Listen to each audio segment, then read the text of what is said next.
Bienvenidos amigos a este nuevo episodio de Líder sin título.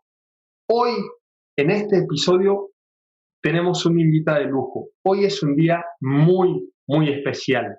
Una amiga del máster en el cual estoy de libros para emprendedores sobre marca personal, me pareció súper interesante el tema que está tratando, que está trabajando, todos los conocimientos que tiene y que nos puede aportar.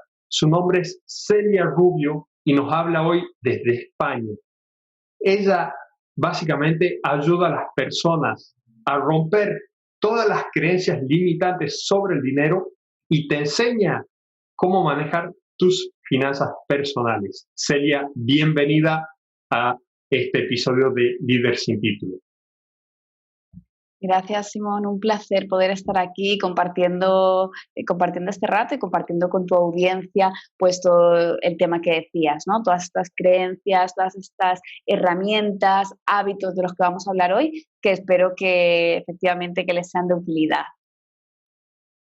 Celia, me llamó muchísimo la atención. Vos destacaste del resto, para empezar, por tu belleza, pero además por lo que hablas, finanzas personales, un tema que nos involucra a todos, a todo el mundo. Contame, ¿cómo fue que empezaste a adquirir conocimientos en esto, a querer ayudar a las personas en las finanzas? ¿Cómo fue que arrancaste? Pues fíjate, Simón, a mí me encantaría decirte que fue como de pequeña, que era algo muy vocacional, de siempre, pero la realidad es que nada más lejos de eso. No tuvo nada que ver. A mí nunca me ha interesado el tema de las finanzas. Yo creía que el dinero pues era algo que no iba conmigo, nunca me había planteado cómo gestionar mi dinero, ¿no? Que a mí todos esos conceptos de invertir, de ahorrar, era como que, bueno, pues yo cobro, gasto y más o menos, ¿no? Voy viviendo como muchas personas, como la mayoría. Y yo sí que tuve un momento en el que hice un clic. Y es que yo estaba todavía estudiando la carrera entonces y recuerdo un sábado que yo salí a cenar y antes de salir a cenar pasé por un cajero a sacar dinero. Yo ahí estaba estudiando, pero bueno, trabajaba los fines de semana y demás, y cuando fui a sacar dinero me di cuenta que me daba error. Yo pensé que el cajero no funcionaba y cuando fui a ver la cuenta bancaria me di cuenta que la cuenta estaba prácticamente a cero. Yo había quedado para cenar y no tenía más que 20 euros, que creo que llevaba en la cartera en ese momento, y no sabía cómo, me faltaba como semana y media más o menos para llegar a fin de mes y por tanto cobrar, que era cuando yo cobraba, y en ese momento yo sentí como que algo me quemaba por dentro. Dije, no, o sea, no puede ser, ¿qué estoy haciendo? O sea, esto va a ir a más, a más, a más. Y fue en ese momento en el que yo tomé la determinación que desde ahí iba a empezar a cambiar, que tenía carencias en ese área y que tenía que empezar a aprender. Y de ahí surgió todo, de esa cena. Contame, ¿qué edad tenías cuando te pasó eso? Tenía 19 años, que yo creo que era el segundo año de carrera.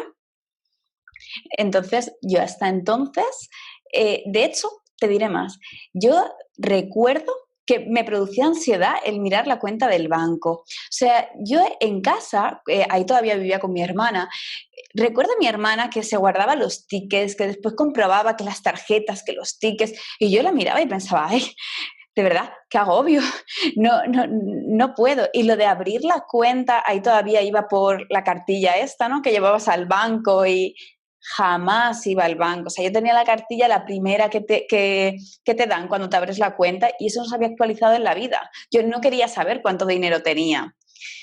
Y pues bueno, poco a poco, cuando empiezas a formarte, a ver, ¿no? A pensar un poco en tu pasado, te das cuenta de que eso precisamente, decir, no, esto no va conmigo, a mí esto no me interesa, pues es un mecanismo de defensa para no enfrentarte a algo que pues, puede ser doloroso.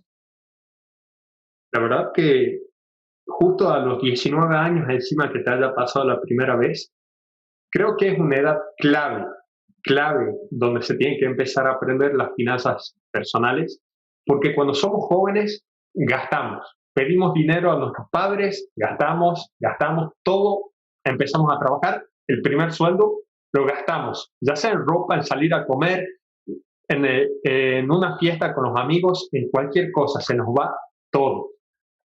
Pero creo que es una edad, perdón, en la cual si empezamos a manejar bien nuestras finanzas personales, a los 40, 50, 60 años, vamos a estar agradeciendo que hemos aprendido eso a tan temprana edad. Totalmente. Yo creo que las finanzas es algo que al final como todo, ¿no? Pues cuanto antes empieces mejor, pero es verdad que la edad está de 19, de 20 años, que digamos que tienes un poco la transición del tipo de trabajo pues más de fin de semana, más juvenil, a un trabajo algo más serio y por tanto pues poco a poco tus ingresos también van creciendo. Si tu nivel de inteligencia financiera o de control no aumenta al mismo ritmo que aumentan tus ingresos, vas a tener serios problemas. Bueno, mira lo que estás diciendo ahí, te lo voy a poner en una historia. Yo tengo un amigo que jugaba conmigo al rugby, ganaba, le voy a poner números, ganaba 2.000 euros al mes, ¿ok? Yo ganaba un poco menos, pero esa persona a fin de mes me terminaba pidiendo dinero prestado. Y es más que suficiente para vivir tranquilo. Tenés plata, tenés dinero para el departamento, para la comida, para el auto, para transporte, todo lo que se te ocurra y mismo podés ahorrar, pero esta persona se quedaba sin dinero a fin de mes.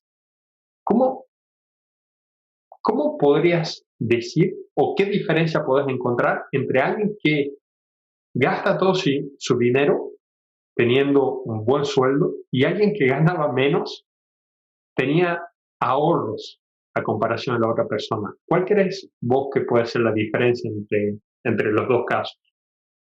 Pues mira, yo creo que la diferencia es un poco la misma que cuando dices, es que los problemas de dinero nunca se van a solucionar con más dinero. Y es verdad, porque muchas veces el problema financiero que tenemos no es falta de ingresos, sino que cuando este dinero entra, ¿qué estás haciendo? O sea, si tú no te preocupas en pagarte a ti primero, en ahorrar una parte, en saber qué partida, ¿no? Pues qué porcentaje de tu dinero se tiene que ir a cada cosa.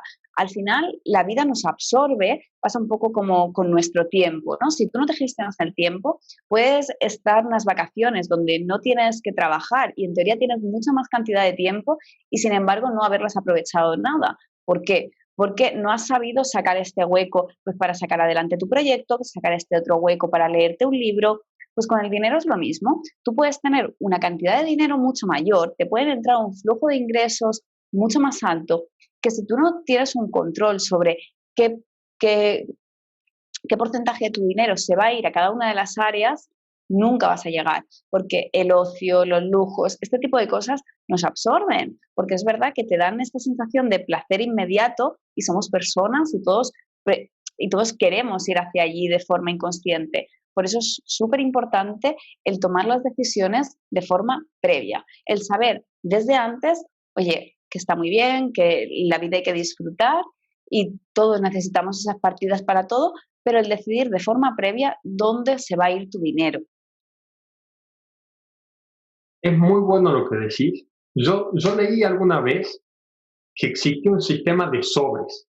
El día que vos recibís tu paga, poner cierta cantidad de dinero en un sobre que vaya destinado a vacaciones, cierta cantidad de dinero que vaya destinada solamente a la comida y obviamente también poder pagar el lugar donde vivimos, los gastos básicos, pero dividirlos con sobres y que haya un sobre de emergencia o de ahorro que esté cerrado y el cual no tengamos acceso. Me pareció un método bueno, pero al mismo tiempo le desconfiaba, porque el tener el acceso tal vez al dinero, el poder abrir un sobre, un otro, ¿qué opinas vos? ¿Lo intentaste hacer alguna vez? ¿Lo habías Fíjate, escuchado? si el método que tú comentas es el método de los 6 sobres o los 6 jarros, ¿no? Dependiendo del país se llama de Sí. una manera u otra. Yo creo que ese método se hizo muy famoso hace unos años, pero para mí más cuando la gente tendía mucho a cobrar en efectivo o a tener mucha cantidad de cash en casa. Es un método válido, pero a mí, igual que tú dices, no me gusta mucho la idea de decir, bueno, pues este fondo de emergencia lo tengo aquí en casa en un sobre. Este fondo, porque es fácil que en algún momento puedas caer en la tentación, ¿no? Y tirar un poco de ese dinero. Hay una teoría que es muy parecida en ese respecto, que es la teoría 50-30-20, que esta también se hizo bastante famosa. Y ¿Ok? aquí lo que consiste es de el 100% de tu dinero, el 50% va a ir para gastos de supervivencia, que aquí incluirías pues comida, transporte, casa, etcétera, gastos médicos, todos estos gastos de los que no puedes prescindir. Y este 30% para lujos, 20% para educación, para caridad y demás. Entonces, a mí, yo mi presupuesto no lo llevo exactamente así, con estos porcentajes, pero me gusta mucho más el método de hacerte un presupuesto. Es decir, yo sé que del 100% del dinero que me entre, tengo un porcentaje destinado para cada área. También porque yo creo que con el tema de las finanzas tenemos que irnos de la parte mensual y pasar a pensar de forma anual. Fíjate que, por ejemplo, si quisieras hacer un máster, si tú solo piensas en términos mensuales, si tu porcentaje de educación es, qué sé yo, un 20% y cobras 1.000 euros al mes, tú ese mes tienes 200 euros. Nunca te ibas a poder permitir un máster, nunca te vas a poder permitir un curso. Sin embargo, cuando tú pasas a pensar en términos anuales, ves que tienes mucha más flexibilidad, que puedes mover tu dinero hacia cosas un poco más importantes. Entonces, por eso yo te recomendaría la parte, ¿no?, de los porcentajes y jugar un poco con diferentes cuentas bancarias o con cuentas hechas de ahorro. Los bancos ahora tienen bastantes productos que se pueden acoplar a esas necesidades sin tener que tener los sobres en casa. Bueno, ahí te voy a empezar a contar algo personal. Yo me di cuenta que tener más de una cuenta bancaria, o sea, tener bancos diferentes, puede ser muy beneficioso y sobre todo con los bancos en línea, que nos permiten tener cuentas gratuitas y mismo hasta las tarjetas también, solamente nos obligan a hacer un gasto por mes para que esa cuenta se mantenga gratuita. Teniendo varias de estas cuentas, yo puedo dividir mis gastos, o sea, me puedo hacer microtransferencias entre mis cuentas para ir dividiendo los presupuestos, los budgets. Y también otra cosa que utilizo es una aplicación en mi teléfono en el cual cada gasto que hago, por más que sea tomar un café en el bar de la esquina de mi casa, lo anoto. Y ahí es donde tengo dividido en qué se me va la plata. Si se me va en el café de la esquina, si se me va en el súper, si se me va en el alquiler de mi casa, en los servicios, en los gastos de placer. Descubrí esta aplicación, es muy molesta anotar, pero una vez que haces el hábito, la verdad que manejas las finanzas como un rey o una reina. No sé qué opinas vos. Totalmente. Mira, lo que estás diciendo a mí me parece un punto fundamental y yo siempre digo que esto que tú dices que haces de anotar cada uno de los gastos es la base para empezar a controlar tus finanzas personales y para incrementar tu inteligencia financiera. Porque fíjate, lo que haces aquí, además de poder llevar de forma mucho más exacta tus presupuestos, es contarte verdad. En el momento que tú anotas cada uno de los gastos, va a llegar fin de mes, vas a mirar la aplicación y vas a decir, ostras, es que me he gastado 500 euros en restaurantes y yo no tenía conciencia de eso. O sea, si he salido 4 veces a cenar, sí, pero muchas veces tendemos a infravalorar este tipo de pequeñitos gastos, ¿no? Los gastos hormiga que llaman, ¿no? Esto del Los café, la gastos cerveza, hormigas, así es. no le damos importancia, pero cuando vamos haciendo la suma, vemos que sí que acaban abarcando grandes cifras de dinero. Entonces, es muy importante para mí esta parte de anotártelo todo. Yo utilizo un Excel, no utilizo la aplicación porque, bueno, le pongo otras. Me gusta que integre la parte de los presupuestos a nivel anual que te decía, y yo no he encontrado ninguna aplicación que me haga estos presupuestos anuales y por eso utilizo una tabla Excel. Pero con la herramienta que utilices es fundamental eso, que lo empieces a notar como si lo haces en una libreta. pero que te cuentes verdad, que sepas dónde se está yendo tu dinero. De Esa hecho, tabla Excel que haces vos, perdón, ¿la podemos descargar? ¿Nos das acceso? ¿Nos las vendés? te voy a pasar el link y si quieres lo dejamos en la descripción del vídeo para que pinchando ahí cualquier persona se lo pueda descargar de forma totalmente Buenísimo. gratuita. Además, yo hice la tabla con instrucciones. En la primera hoja pues está un poquito de cómo manejarla y demás y es súper sencilla. Tenemos un mes, o sea, 12 hojas, que es una correspondiente a cada mes con diferentes partidas de gasto. Al principio elaboras tus presupuestos, tú determinas qué partidas de gastos tienes y qué porcentaje de los ingresos totales le das a cada una de estas partidas. Y después, la última hoja es algo que a mí me parece muy interesante y es que en la última hoja tú ves tus totales anuales, es decir, ves en restaurantes, ahora que estamos en agosto, pues desde el 1 de enero hasta el 21 de agosto, cuánto llevo gastado.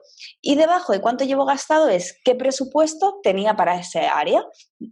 Y entonces te da una imagen muy clara, ¿sabes? Puedes ver si va a ser número positivo, si va a ser número negativo.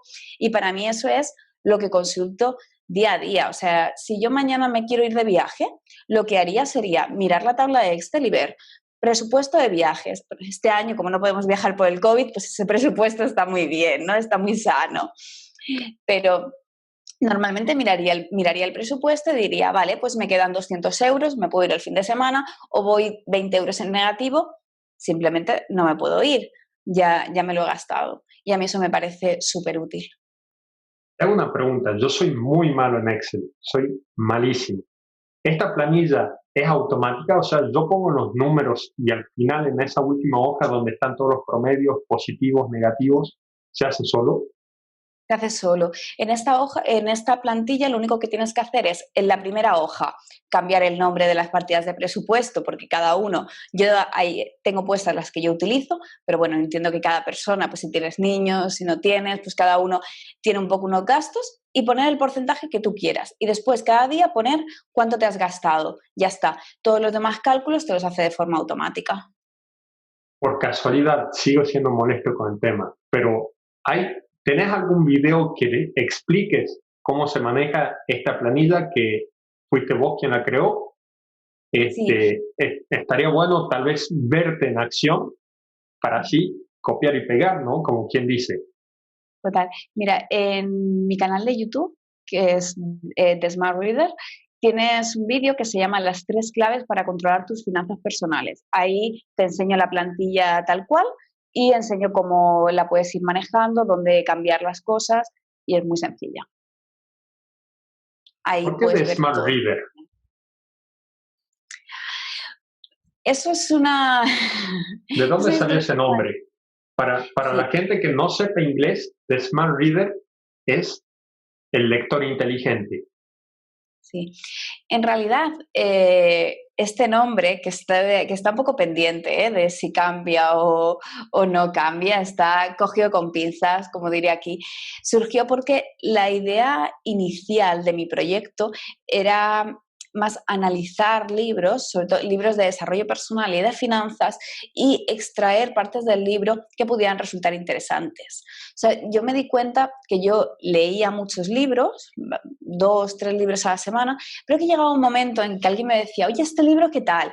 Y yo me quedaba pensando y decía, ¿de qué iba? O sea, me di cuenta que leía mucho, pero al final la retención a medio plazo era muy baja. Entonces, en ese momento empecé a hacer un resumen de cada uno de los libros que leía. Yo leía el libro, lo subrayaba y después de subrayarlo pasaba todas estas frases que había subrayado a una hoja Word.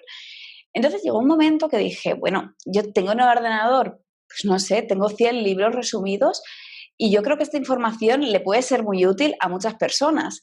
Y de ahí salió la idea inicial de Smart Reader de decir, bueno, pues todo esto que a mí me ha ayudado, que yo hice simplemente para retener más y para conseguir extraer más información de estos libros, pues voy a ponerlo bonito y a dárselo a la gente para que, pues bueno, pues cuando empiece a navegar en redes sociales y demás, también se lleve algo de valor.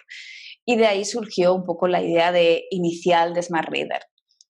Pero, como te digo, está pendiente porque sí que es verdad que al final la cuenta se enfocaba mucho al tema de las finanzas. A mí personalmente es lo que me gusta. Y cuando piensas en finanzas personales y piensas en The Smart Reader, parece que choca un poco, ¿no? Y no es tan representativo. Sí. ¿Ya pensaste algún nuevo nombre o todavía está en Eh, proceso?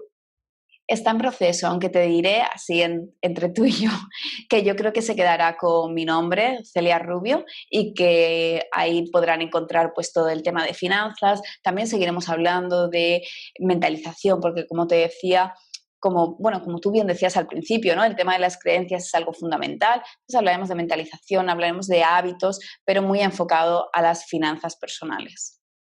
Mira, hablando de creencias y hablando de hábitos, sí, de creencias, de hábitos y de libros, el día que leí Padre Rico, Padre Pobre, ya era un poco tarde para mí. Me di cuenta que todas las ideas que había en el libro yo ya las había adquirido, pero para muchísima gente es un antes y un después, como que le abre la cabeza de tal manera que dicen, estaba haciendo todo mal.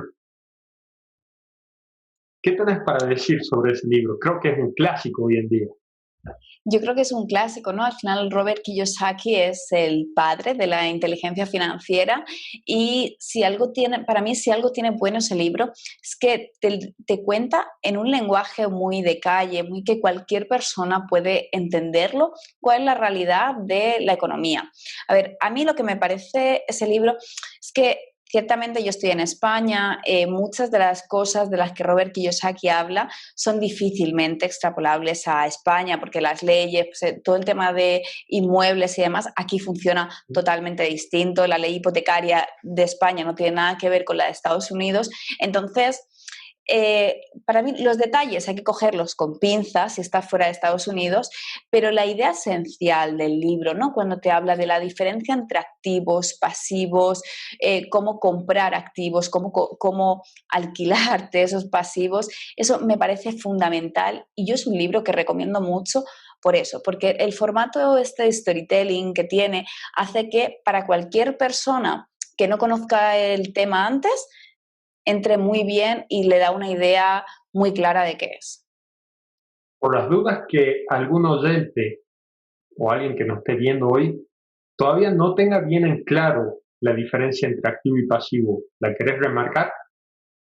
Sí, mira, esto para mí es otro de los conceptos fundamentales y muy sencillo, pero que acaba ocasionando a veces grandes confusiones. Un activo básicamente es todo aquello que pone dinero en tu bolsillo, es decir, es algo que yo compro que mes a mes me va a producir una renta, me va a producir una entrada de dinero.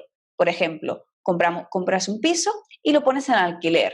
Ese piso cada mes te genera pues 500, 600 euros la renta de ese alquiler. Por tanto, ese es un activo ya que te da una entrada de dinero constante. Un pasivo es todo aquello que saca dinero de tu bolsillo. Entonces, yéndonos al mismo ejemplo de la casa, una casa, si tú compras una casa en la que tú vas a vivir, esa casa se convierte en un pasivo.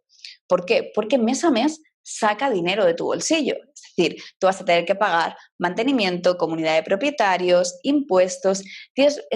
Esta compra te va a acarrear una serie de gastos y eso es un pasivo. ¿Qué pasa? Que aquí, o sea, esto que parece de primero de primaria, ¿no? De, bueno, sí, ¿vale? Es muy fácil. Activo te da dinero, pasivo te quita dinero. En la práctica, lo que vemos es que mucha gente se compra un piso, por ejemplo, una casa, para vivir ellos, y la palabra es, no, es que tenía aquí un dinero y voy a hacer una inversión.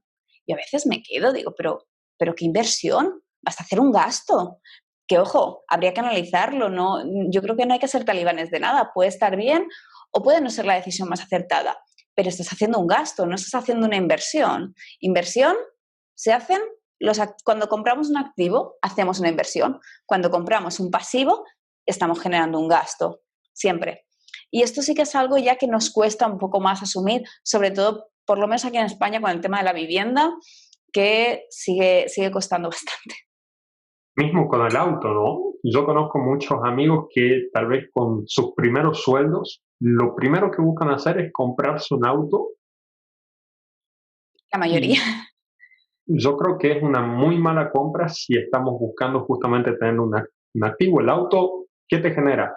El seguro todos los meses hay que pagarlo. El combustible que utilizamos, estacionamiento, a veces, algún gasto de mantenimiento, más que aportarnos, por lo menos al principio nos termina sacando mucho más, ¿no? Mm. Pero fíjate que cada vez tenemos más herramientas para que esto no sea así, porque a lo mejor mucha gente que nos está escuchando ahora dice, ya, pero yo necesito un coche, que de nuevo podría ser discutible, pero vale, yo necesito un coche. Sin embargo, ahora en este tiempo, ¿no? Que todos los portales estos de renting están muy en auge, hay muchas páginas a través de las cuales puedes, de una forma segura, de una forma regulada, alquilar tu coche a una tercera persona. Entonces, posiblemente lo necesites, pero no necesites siempre. Estos fines de semana, estos días donde no necesites el coche, oye, puedes hacer cosas para que este coche te empiece a generar eh, una entrada de dinero y convertirlo, al menos en parte, en un activo. Entonces, es un poco cuestión de cambiar la mentalidad. Opciones hay siempre más de las que pensamos. Tengo una pequeña pregunta, Celia, te cambio un poco el tema. Tengo audiencia también de Argentina, yo soy argentino, y la verdad, allá tenemos una situación económica bastante complicada. No sé si tal vez estés al tanto de algo de lo que esté pasando, pero allá vivimos con una inflación permanente. Allá quedarte con dinero, querer ahorrar dinero en el peso argentino es perder plata. ¿Tendrías alguna recomendación, algún consejo, algo para aquellas personas que estén buscando justamente cómo utilizar ese dinero? Pues es verdad que en situaciones económicas tan complejas, ¿no? Esos términos de inflación, es lo que tú dices, ahorrar dinero, incluso tener la base de seguridad, ¿no? Estos meses en el banco no es la mejor opción porque vas viendo que año tras año tu dinero se devalúa a un ritmo mucho más rápido. En ese caso, la recomendación para mí sería buscar productos financieros tipo acciones, fondos de inversión, etcétera, que te ofrezcan de una forma más o menos segura entre comillas, ¿vale? Sabes que la bolsa de valores pues, fluctúa como es lógico, pero sí que podemos hacer una elección muy tradicional de empresas, pues, tipo, te diré, Apple, Amazon, Las más empresas conocidas. grandes, sí, empresas grandes que te van a dar una buena rentabilidad, te van a dar unos dividendos y sobre todo que el precio de las acciones va a seguir subiendo. Mira, si alguien no sabe de bolsa, ¿no? Y dices que a mí todo este tema de la bolsa me parece un mundo y yo no sé por dónde empezar.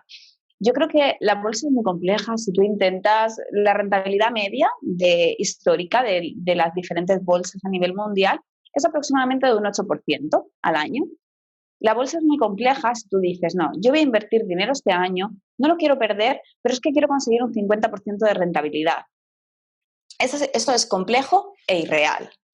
Habrá mucha gente que te diga que lo puede conseguir, pero la verdad es que ahí lo que estás haciendo es jugar con tu dinero, es asumir grandes riesgos y por lo menos a mí no me parece la opción más adecuada. ¿Qué puedes hacer? Al final es plantearte que cuando tú compras una acción, lo que estás comprando es un trocito de una empresa. Entonces, realmente no necesitas saber de bolsa, necesitas saber pues, de cómo están funcionando las empresas de tu alrededor, ¿no? Analizar un poco y ver y decir, bueno, yo creo que Disney va a caer este año, yo creo que este banco va a quebrar al año siguiente. Pues posiblemente no, ¿no? O sea, tú aún como consumidor tienes una idea de cómo va pues cierta cadena de hoteles, cierta empresa tecnológica, que después te puede pasar algo como lo del COVID y que todas las acciones caigan y que digas, ay, sí. Pero para mí entonces la clave está en, uno, diversificar. Es decir, vamos a pensar en diferentes sectores, vamos a pensar en hoteles, en alimentación, en supermercados, en tecnología. Y dentro de estos sectores vamos a pensar, oye, ¿qué empresas son pioneras en esto? ¿Qué empresas están funcionando bien? Si alguien viniera y me dijera, elige una empresa que la vas a dirigir, ¿con cuál me quedaría? Pues es un poco esto y ya está, es que no necesitas saber, para invertir a largo plazo, no te estoy hablando de trading, nada de esto, pero para una inversión a medio, largo plazo, con vistas a que tu dinero vaya creciendo y te vaya generando una rentabilidad constante, realmente no hace falta saber mucho de bolsa. Hace falta tener dos dedos de frente, como diríamos aquí. Pero por las dudas, para recomendar a las personas que no tengan tal vez el tiempo, las ganas de aprender a cómo funciona toda la bolsa, las inversiones, sería recomendable que pase por intermediario en broker, ¿no? Eso le garantizaría un poquito menos de riesgo, tal vez, equivocarse Bueno, en menor medida. realmente yo para una persona que pues eso, no quiere complicarse con estos temas de qué acciones elijo, cuáles no, yo lo que recomendaría es un fondo de inversión indexado, ¿vale? Digamos que, y esto es un poco más técnico, pero yo creo que podemos explicarlo muy fácil, un fondo de inversión es tú le dejas tu dinero a una persona y esa persona invierte por ti en diferentes productos financieros, ¿vale? En acciones, a veces también en bonos, etcétera. Estos fondos de inversión están clasificados en función de diferentes tipos de riesgo y a rasgos generales tenemos dos muy distintos. Los fondos de inversión de gestión activa, que eso es, hay una persona, que generalmente, pues personas que con grandes salarios, etcétera, que decide dónde va cada uno de, pues, cuántas acciones compra de cada una de las empresas o dónde se mueve el dinero. Y después están los fondos de inversión indexados. Estos básicamente replican a un índice. Un índice recoge las acciones o las empresas más importantes de un país. Por ejemplo, si nos vamos aquí a España, el IBEX 35 son las 35 empresas más importantes de España. Y lo que te hacen estos fondos de inversión es invertir en la misma cantidad las acciones que están en el índice, es decir, replican exactamente el comportamiento del índice. Esto tiene una gran ventaja y es que los índices incluyen por norma general a las acciones más seguras, a las compañías más estables, a las más fuertes. Y además, estos fondos de inversión lo que nos permiten es invertir a un costo muy, muy bajo. ¿Por qué? Porque todas las comisiones que tú le tienes que pagar a esa persona que decide por ti dónde vas tu dinero, te las ahorras en un fondo de inversión indexado. Por tanto, hay muchas opciones de fondos muy interesantes y aún con unas comisiones muy, muy bajas. Por tanto, para mí es para cualquier persona que no esté excesivamente interesado en aprender de inversiones, en comprar ahora esta empresa, ahora esta otra, fondo de inversión indexado. Además, la mayoría tiene la ventaja de que puedes ir haciendo aportaciones periódicas, incluso mes a mes, ¿sabes? De, pues, bueno, estos 200 euros que yo tengo que ir ahorrando, los voy a ir metiendo cada mes y son, bueno, pues son plataformas muy seguras siempre que se busque pues algún fondo con garantías y yo recomendaría esto. Qué bueno lo que decís, qué buen consejo estás dando. Y sobre todo esa última parte que dijiste que se puede hacer mensualidades, porque muchas personas piensan que invertir es contar con una gran suma de dinero para poder comprar acciones en ese momento, pero también existe esta manera de poder ir haciendo mensualidades. eh, lo voy a poner en dólares, $100 por mes, que con el paso del tiempo, siendo constante, voy creando yo esa fuente de inversión, ¿no? Lo que empezó siendo 100 puede terminar siendo 1500, 3000, 5000. Hay que ser Totalmente. constantes, pero cada vez esos resultados se van multiplicando.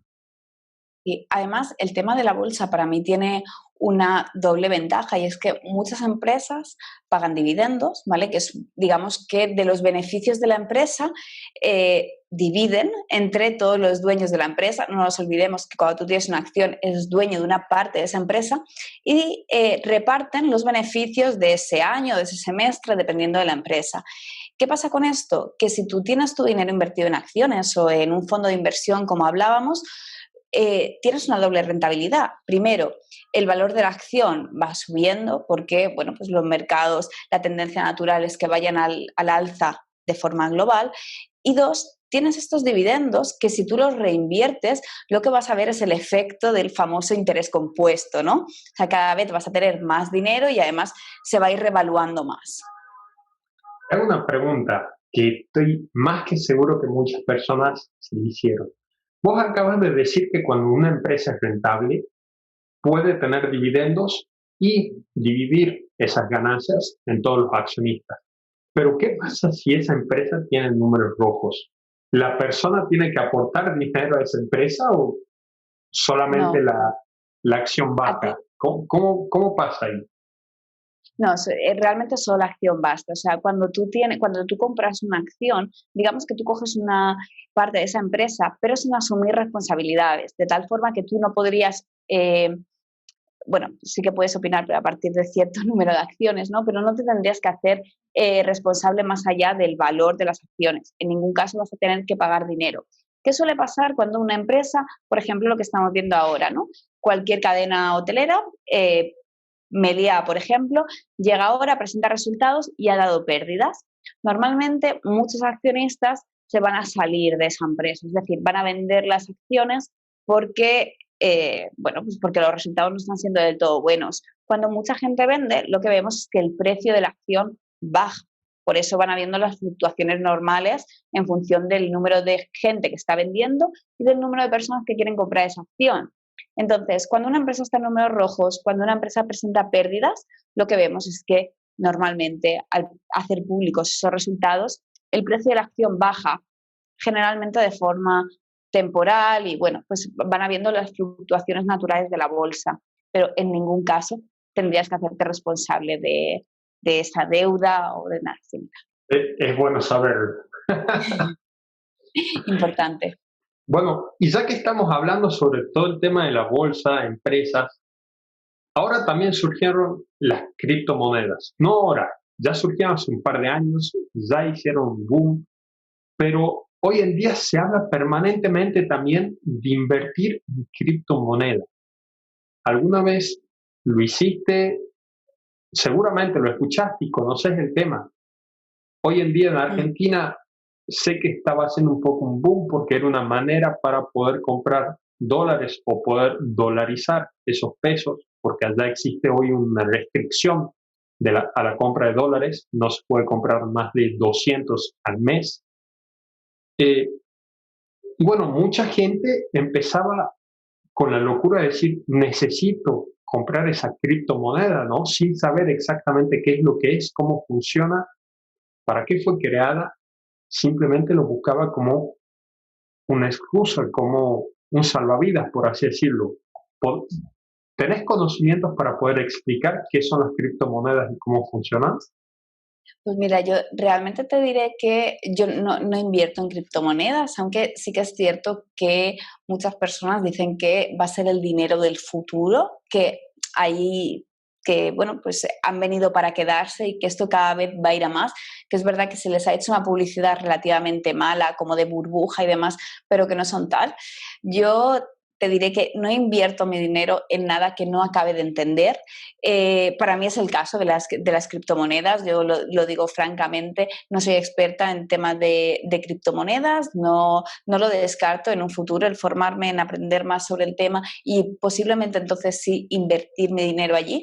De momento yo no tengo dinero invertido, no porque crea que es una mala opción, que de hecho no lo considero, sino porque no entiendo bien el funcionamiento y no invertiría en nada por tema de moda, sí, de moda, ¿no? De, bueno, tendencias, mejor, que no acabara de comprender bien el funcionamiento, para qué están y cuál es la perspectiva que se ve de ellas a largo plazo. Genial. Yo creo, Celia, que le estamos aportando muchísimo valor a las personas que estén interesadas por las finanzas personales, ¿no? Porque empezamos hablando sobre los gastos hormiga, la diferencia entre activo pasivo, cómo empezar a manejar su dinero, si tienes un excedente, tal vez poder invertirlo, de qué manera. Este consejo que le estás dando sobre las criptomonedas, que si uno no conoce a fondo cómo funcionan, es mejor no tomar ese riesgo porque puede ser mucho más perjudicial que beneficioso. Este, y te quería hacer otra pregunta también, que es relacionada a si vos tenés el dinero para comprarte un auto, ¿no? Ujú, Imagínate, vos tenés 10.000 euros hoy en el banco para comprarte un auto. ujú. Y tenés la opción también, tenés una segunda opción de pedir un préstamo a un banco que te dé una tasa un 2% anual, por ejemplo, y pagar ese auto en 5 años. Me parece que es razonable. ¿Qué, ¿Qué es mejor para vos? ¿Gastar todo el dinero directamente en ese auto, en ese bien, en cualquier cosa que queramos comprar, o pedir un préstamo a pesar de tener esa cantidad de dinero necesaria y dividir ese gasto en diferentes meses o años? Mira, para mí la respuesta es, depende de lo que vayas a comprar. Me explico. En el caso concreto que tú me estás diciendo del coche, con los ojos cerrados lo compraría con los 10.000 euros que tengo en la cuenta. Pero es que es más, si no tengo esos 10.000 euros, no compraría el coche bajo ningún concepto. Mira, yo considero que todo aquello que sea un pasivo, como es el caso del auto, debes pagarlo directamente. O sea, debe salir de tu porcentaje de lujos y debe ser un dinero que tú tengas. Que te haga Cuando mal, que duela el bolsillo.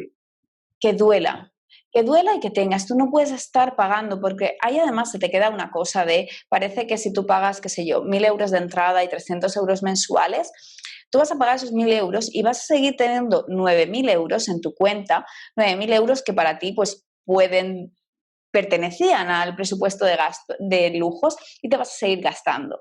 Entonces, todo aquello que suponga un gasto se paga al contado, no se financia nada. De hecho, es la base de la mayoría de problemas económicos de las personas. Vivimos completamente endeudados, somos amantes de financiarlo todo, ya financiamos desde una lavadora hasta el auto.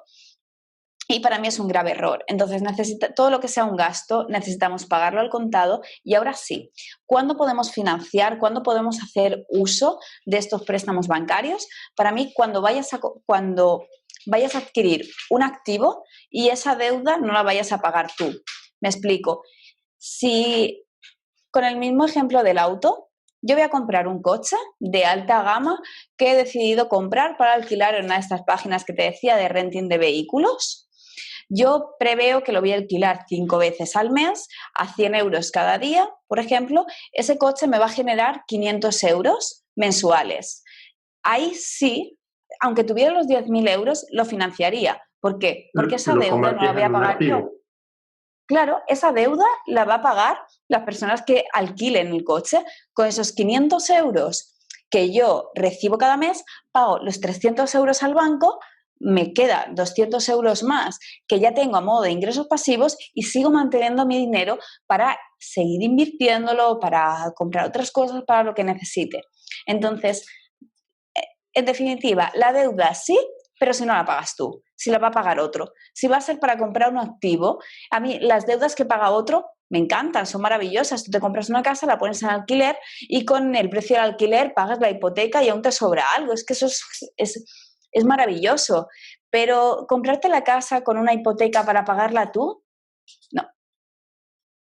Qué bueno lo que estás diciendo, la verdad, me encanta, me encanta. Me hace ver las cosas de otra manera. Yo vengo de un lugar que estoy acostumbrado a intentar pagar todo en 12 cuotas sin interés, entre comillas, porque yo creo que ese precio ya está bien inflado al momento de comprar, y donde todas las personas intentan financiar lo más posible todas las compras, ¿no? Como es la costumbre, por lo menos allá en Argentina, todos son 6 cuotas, 10 cuotas, 12 cuotas sin interés. Y acá me estoy encontrando con un mundo, una idea totalmente diferente.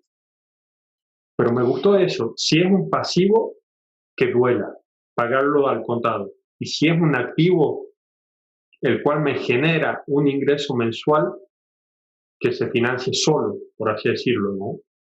Claro, tú mira, por ejemplo, es que al final es cambiar la manera en la que tradicionalmente vemos las cosas. Imagínate que tienes 100.000 euros, ¿vale? Y tú dices, bueno, voy a comprarme una casa y tengo el dinero, y yo me compro estos 100.000 euros y vivo en la casa. Vale, es una opción y es una opción muy válida. En lugar de eso, ¿qué podrías hacer, por ejemplo? pues tal vez podrías dividir ese dinero, ¿no? 100.000 euros, te compras 2 casas más económicas de 50.000 euros y las pones en alquiler. Automáticamente esas casas te están generando bueno, con los precios, siempre me muevo con precios de alquiler, compra y demás de aquí de España más o menos, esas casas te estarán generando unos 800 euros mensuales de alquiler. Con esos 800 euros podrías pagarte una hipoteca de una casa de 250.000 euros mucho mejor, que te la van a pagar los alquileres y no tienes una casa, tienes 3. Y es que en 10 años o en 15, cuando acabarás de pagar la hipoteca de la casa donde tú vivas, tendrías 2 casas que te siguen generando un flujo constante de ingresos y una tercera casa, la que tú querías para vivir tú. Entonces, fíjate que el dinero es el mismo. Yo me puedo gastar 100.000 euros en tener mi dinero parado en una casa, o puedo decir, vale, con estos 100.000 euros lo voy a poner a trabajar para mí. Voy a comprar 2 casas que me generen constantemente un flujo de ingresos y ahora sí, como no tengo otros 100.000 euros para una casa, esta me la compro y la hipoteco. Pero la hipoteca no la voy a pagar yo, la van a pagar las rentas de las otras 2 casas.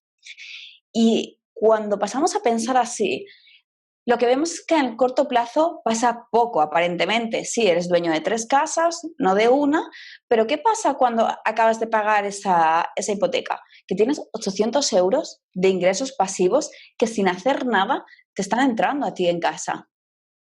Y si hubiéramos cogido la primera opción, tendrías una casa, no tendrías los 100.000 euros y no tendrías ese flujo de ingresos. El dinero es el mismo. A veces, por eso, fíjate, decíamos al principio, no es un problema de cuánto dinero tienes, sino de lo que haces con el dinero. Entonces, es muy importante, primero, que aprendamos a manejar nuestras finanzas y segundo, que aprendamos a cómo hacer que nuestro dinero trabaje para nosotros, porque hay muchas vías. Qué bueno. Si encuentras un par de casas en España, quiero que me llames, ¿ok? No sé si querés que invirtamos juntos y me decís, no, Simón, son solamente para vos, pero me sumo. La verdad que si me lo planteas tan fácil, tan sencillo de esta manera, yo estoy. Fíjate que no es fácil, no es así, pero sí que es muy posible. Con el precio que te decía, de 50.000 euros más o menos una casa. Si tú te vas, hay un tipo de alquileres que son muy rentables, que son las zonas universitarias. Tú puedes comprar una casa relativamente en un edificio normal, sin que sea muy nuevo y demás. Esa casa podría estar entre 60.000 euros más o menos, y cuando lo rentas por habitaciones 9 meses al año, ves que de una casa que te ha podido costar 50.000 euros, más o menos 60.000, el alquiler que tienes es de 600 euros, con lo cual es un alquiler muy alto. Entonces, esas cosas existen, simplemente tenemos que, bueno, pues tomarnos el tiempo de ver a qué precio están los alquileres en la zona que vivimos, ¿no? ¿Por qué la gente paga más en este barrio determinado? A veces no siempre comprar la casa más cara te va a significar que tengas la mejor renta o que lo alquiles de manera más fácil, sino tener un poco de visión. Las casas en las zonas vacacionales, de playa y demás, también suelen funcionar muy bien. Entonces, en ese sentido, de nuevo, hay muchísimas opciones, hay muchas opciones que se van a adaptar a ti. Simplemente tienes que, pues, tomarte el tiempo de investigar, de ver dónde hay demanda. Celia, te hago una pregunta completamente diferente a las casas, ¿no? Pero se me vino a la cabeza, ¿por qué las personas tienen pensamientos tan negativos del dinero, ¿no? Yo escuché muchas veces decir que el dinero es malo, que es malo tener dinero, que la gente que tiene dinero es porque hace cosas malas. ¿Por qué ese rechazo? ¿Qué pensás vos? Yo creo que es totalmente cultural. Si te fijas, si retrocedes unos años en tu infancia, si piensas en cualquier película tipo, pues, Mary Poppins, cualquier película de tu infancia, ¿qué veías? Lo que veías es que el rico era una persona déspota, era una persona con barriga, fumando un puro y que no hacía caso a sus hijos, que llegaba tarde a casa, que trataba mal al personal. Ese era el rico. ¿Y quién era el pobre? El pobre era la persona alegre, era la persona que iba por la calle cantando, que amaba a sus hijos, que iba al colegio a recogerlos, que pasaba tiempo con ellos. Y eso es así. Entonces, la televisión, los dibujos, la sociedad nos ha acabado inculcando de, de forma muchas veces inconsciente esta idea de los ricos son malos, el dinero está mal. ¿Y qué pasa? Que nos vamos haciendo mayores y es lo que te decía antes, te decía, yo llegó un momento en que me daba pánico mirar mi cuenta bancaria, me daba dolor de barriga, no me apetecía. ¿Por qué? Porque acabas asociando la idea de que el dinero estropea a la gente, de que el dinero es cosa de personas malas, de que si yo tengo dinero es porque alguien no lo tiene. Y fíjate, ¿cuántos de nosotros no hemos tenido que vivir de pequeños alguna pelea de nuestros padres, alguna discusión, alguna situación compleja en casa por temas económicos? La mayoría de personas que no estamos bueno, pues en una que no hemos nacido en familias con mucho poder adquisitivo, lo que hemos visto es que desde pequeños en nuestras casas tener dinero era problema. O sea, habían problemas porque no llegabas a fin de mes, porque ahora llegaba esta factura y no sabía cómo pagarla, tus padres discutían, tu hermano discutía porque no tenía dinero. Claro, ¿cómo nos vamos a comportar cuando ya somos adultos? Desde pequeños nos han condicionado con que el dinero es cosa de malas personas y sobre todo es una fuente de problemas. Crecemos creyendo esto y llega un momento en el que tú escuchas que muchas personas te dicen, no, a mí el tema del dinero no me interesa. Claro que no te interesa. No te interesa porque de forma inconsciente estás asociando el hecho de tener dinero con tener problemas. Wow, nunca lo había pensado así, a tal punto de retrotraerme a las películas que veía, ya sea de Disney, cualquier película que veía de chico, y ponerme a pensar eso es profundo. La verdad, esos mensajes que por ahí se veían en la televisión, en la sociedad, el decir que el dinero no trae felicidad, yo creo que puede ayudar de cierta manera. No creo que sea significado de felicidad, pero sí que ayuda. Eh, y qué importante sería que rompamos con ese tabú, ¿no? El hecho de hablar de dinero, como que hasta hay veces que hablar de dinero en una mesa al momento de comer es casi mala educación. Totalmente. Mira, Sergio Fernández dice muchas veces que los últimos dos tabús que quedan en nuestra sociedad no es el sexo y la religión, sino es el dinero y la comida.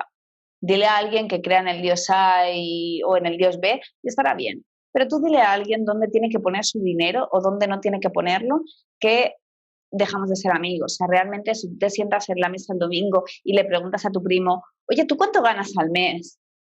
¿Qué va a pasar ahí? ¿Qué situación? La tensión la puedes cortar con cuchillo, porque no nos gusta hablar de dinero, porque se nos hace incómodo. Fíjate que muchas personas dicen esto de a mí no me interesa el dinero. Hombre, pues a mí como interesarme tampoco me acaba de interesar. Quiero decir, me interesa más viajar, me interesa más un buen libro, me interesa más pasar tiempo con mi familia. El tema es que no interesarte por el dinero es como si me dices, no, yo de mi salud no me intereso. Es que lo necesitas. En el sistema en el que vivimos, y ya podríamos discutir mucho de si esto es bueno o es malo, de si debería cambiar o no, pero la verdad es que en el sistema en que vivimos, el dinero es igual a tiempo y energía, porque la mayoría de personas intercambiamos nuestro tiempo y nuestra energía y nuestro esfuerzo y nuestros conocimientos a cambio de dinero. Por tanto, fíjate lo que hay detrás. Cuando yo digo, no, a mí no me interesa el dinero, lo que estás diciendo al final es, bueno, pues mi vida no me interesa mi tiempo porque dedico 8 horas al día a trabajar por dinero, no me interesa lo que he aprendido porque estoy cambiando conocimiento por dinero, etcétera. Entonces, fíjate cómo de importante es el reconciliarnos con la energía del dinero. Ya te digo que el dinero no es bueno, no es malo. El dinero es lo que tú decidas hacer con él. Si tú eres buena persona, el dinero va a actuar en favor tuya y en favor de la sociedad. Y si tú eres mala persona, pues el dinero va a favorecer esa faceta tuya. Pero el dinero como tal es neutro. Wow, Celia, qué simple lo pusiste. La verdad, hay una frase que dice, te lo pusieron en bandeja, lo pusiste al frente de todo el mundo. Y ya la persona que no lo entienda de esta manera, no sé cómo poder explicárselo. Lo hiciste de una manera muy fácil, muy clara, concisa. No te quiero robar más tiempo. Creo que hemos hablado muchísimo sobre diferentes temas. Creo que le hemos aportado mucho valor a las personas interesadas por las finanzas personales que tenían alguna que otra duda. Yo creo que después de esta charla tienen muchísimas cosas claras. Si tienen alguna pregunta, si te quisieran pedir algún consejo o hasta tal vez trabajar con vos, ¿en dónde te podrían contactar? Pues me pueden encontrar en Instagram, en TheSmartReader _, o en mi canal de YouTube, que es TheSmartReader. Ahí pueden, bueno, si tienen alguna duda más concreta, me pueden enviar un privado por Instagram, que contesto siempre. Y si quieren conocer más, si quieren aprender cómo manejar mejor sus finanzas, saber más de todo este tipo de temas, en el canal de YouTube hay un montón de vídeos que hablan sobre esto. Genial, te Si quieres. agradezco. Sí, decime. No, que te iba a decir que si quieres, podemos recomendar, si te parece, 3 o 4 libros de diferentes temáticas sobre el dinero, por si alguien también quiere pues, Genial, profundizar más en alguno de los temas que hemos ido hablando, que tenga recursos, ¿no? genial. ¿Cuáles Pues recomendás? mira, sobre el tema, por ir un poco en orden, sobre el tema de mentalización, yo recomendaría un libro muy famoso que es Los secretos de la mente millonaria, de Harv Eker. Un libro para mí imprescindible que creo que debería estudiarse en el colegio y que realmente te ayuda a tomar conciencia de dónde vienen tus patrones con respecto al dinero, de dónde vienen esas creencias, ese condicionamiento que nos acompaña. Después, en cuanto al manejo más práctico de finanzas, si quieres aprender pues diferentes fuentes de activos y demás, hay un libro de Raymond Samson, que es El Código del Dinero, que es muy sencillo, pero que explica muy bien todo este tema de, bueno, pues diferentes opciones para obtener ingresos pasivos, etcétera. Y si, como hemos estado comentando, el tema de fondos de inversión, de bolsa y demás, fíjate, yo con ese respecto te recomendaría primero el libro Dinero de Tony Robbins, que trata muy bien el tema de los fondos de inversión. Y si alguien Se quiere, llama Conecta con el dinero, ¿no? no, dinero, domina el juego, Dinero. Ok, dinero. Mm. Y si alguien quiere un libro sobre bolsa, pero mucho más conciso, que te diga, haz esto A, B y C, que va muy bien para España y para Latinoamérica, es Independízate de Papá Estado, de Carlos Galán, que además yo lo tengo en físico aquí, pero si no recuerdo mal, la versión Kindle con el Amazon Unlimited esta es gratuita. Y es un libro muy cortito, pero que va muy al grano. O sea, te explica muy bien lo de, oye, fondos de inversión hay este y este, y además te da ejemplos de fondos que directamente, pues fondos indexados, que con comisiones bajas, te da varias opciones donde puedes consultar. Y a mí me parece un libro muy práctico para cualquier persona que quiera iniciarse en el tema de inversiones. Y este sí, ya te digo, totalmente enfocado al mercado de habla hispana. genial. Una última pregunta. Surgió ahora mientras estabas dando la lista de libros. ¿Por qué no aprendemos finanzas personales en la escuela? Hmm, Qué interesante pregunta, Simón.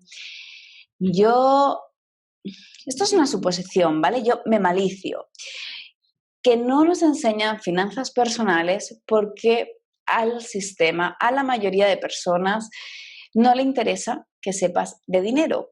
No le Fíjate conviene. que hay muchas personas, hay muchas entidades que ganan mucho dinero a raíz de tu desconocimiento. Entonces, para mí no es casualidad que nunca nos hayan hablado de dinero, que la idea que tiene la mayoría de personas acerca de invertir en bolsa es que es algo arriesgado, que hace falta dinero, que hace falta dinero, no, mucho dinero, que voy a correr riesgo de perderlo todo, que es algo muy complicado, ¿sabes? Hablas de bolsa y parece la película esta, ¿no? Del lobo de Wall Street, un montón de pantallas, algo súper grande, cuando en realidad no tiene por qué ser eso, pero es un poco la imagen que nos han vendido y para mí, como te digo, pues no es casualidad. A los estados, a muchas empresas, les interesa que la mayoría de personas pues llevemos un poco una venda en los ojos con respecto a nuestras finanzas, que consumamos, que pidamos créditos, porque en base a eso, ¿no? En base a los créditos, a la deuda, está montado todo el sistema. Si las personas empezamos a ser más libres, empezamos a independizarnos de esta deudocracia, lo que vemos es que el sistema, tal y como está concebido ahora mismo, es poco viable. Entonces, para mí no es casualidad. Es que si te paras a pensarlo, no hemos dado ni un solo día acerca de inteligencia financiera en el colegio y, sin embargo, es lo que hacemos cada día, ganar y gastar dinero. Es como si cogiéramos el auto sin que nadie nos hubiera enseñado nunca a manejar. ¿Te imaginas cómo serían las carreteras? Directamente cumples 18 años y no existen las autoescuelas, no existen los exámenes, tú coges el coche y empiezas. ¿Cómo iríamos? Pues mal. Pues así vamos con las finanzas. Wow, Celia, me dejaste sin palabras. Fue genial. Te agradezco de todo corazón tu tiempo. No, sé que tu agenda está muy, muy apretada. Tenés una llamada ahora en un ratito, por eso te empiezo a contar, pero te agradezco muchísimo, creo que la gente también está súper contenta, creo que tenemos aplausos, no sé si se escuchan, ¿no? Los hago yo. Te agradezco muchísimo, Celia. Damas y caballeros, ella es Celia Rubio, nuestra invitada del día de hoy en Líder Sin Título. Soy Simón Poliche y nos vemos en el próximo episodio.